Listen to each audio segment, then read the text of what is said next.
Hudayfa radıyallahu anh iki daş aldı diye. İki daş birinin üstüne koydu diye. Sonra aytısın makali ashabihi. Yoldaşlarına, yanındaki yoldaşlarına dedi. Hel teraun ma beyne hadel hacemin nur. İki daşın ortasında bir ışığı var yanıdır mı? Ayttılar ya Ebu Abdullah. La illa şeyen yasiren. Bir azıcık nur veriliye dedi. Onunla dedi bir vakti bolar bid'atlar yüze çıkar dedi. Şeriatta yok, son tapılan zatlara, kitapta sünnette yok zatlar. Adamların öyle yana çıkar, ibadet deyip görkeden zatlar. Sokak muhadibeti. Hatta la yura minel hakkı illa kadru ma. Hatta haktan niptir, çın şeriattan haktan görülen zat, şu iki daşın ortasındaki nur yanacak bir çala bir zat görüler deyiptir. Bir dağar bid'at köbeler, hak ağlalar.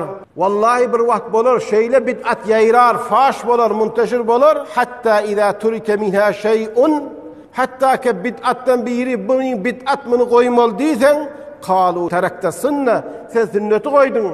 Şeriatta bardağı koydun, önkü geçen ahullamun değil mi ya da deyip şey diyerler.